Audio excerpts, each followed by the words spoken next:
Hey everyone, welcome back to Wajid Tech Talk, your go-to place for honest and simple tech reviews. Today, we're talking about Samsung's next big budget launch, the Galaxy A08 4G. It's expected to release in March 2026, and early leaks suggest that Samsung is planning to make this one of the best affordable smartphones of the year. So, what can we expect from the Galaxy A08? Let's go through all the leaked specs and features. Design and build. According to early reports, the Galaxy A08 will continue Samsung's clean, minimal design language, but with slightly thinner bezels and a refined matte finish on the back. It's said to feature the same plastic body as the A07, but with a more premium feel and improved durability. Leaks also suggest that Samsung will keep the IP54 dust and splash protection, which means it can handle light rain or dust just fine. Great news for users who need a tough budget phone. Display. The Galaxy A08 is rumored to come with a 6.7-inch LCD display again, offering a 90 Hz refresh rate for smooth scrolling. Resolution is expected to stay at HD+, or 720p, though some sources say Samsung might boost brightness levels for better outdoor visibility.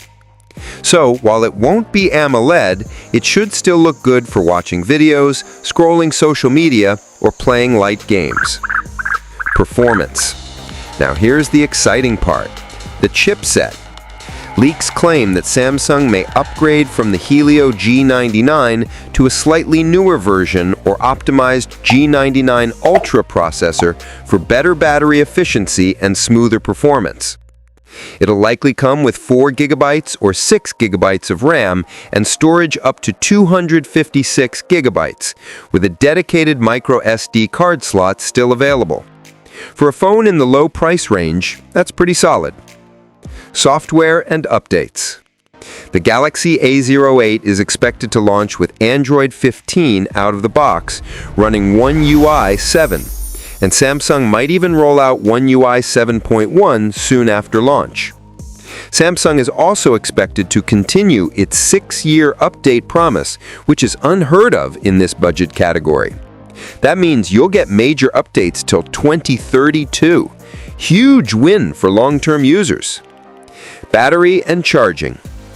Battery capacity should remain at 5,000 mAh with 25-watt fast charging support. If Samsung manages to make the software more optimized, we can expect even better screen-on time than the A07, around 13 to 14 hours on moderate use. Of course, Samsung still might not include the charger in the box, but we're used to that by now. Camera. Leaks show that the rear camera setup will again include a 50-megapixel main sensor with improved image processing and maybe a 2-megapixel depth or macro lens. Daylight shots are expected to look sharper with better HDR performance. For selfies, the 8-megapixel front camera will probably stay the same, but we can expect better skin tones and slightly improved portrait effects. Video recording will likely remain at 1080p, though Samsung could add basic EIS stabilization this time. Expected price. As per leaks, the Galaxy A08 4G might launch around $75 to $80, or roughly PKR $22,000 to $24,000 in Pakistan, keeping it in the super budget segment. Don't forget to like, subscribe, and hit the bell icon for more upcoming Samsung leaks and reviews. This is Wajid Tech Talk, and I'll see you in the next one.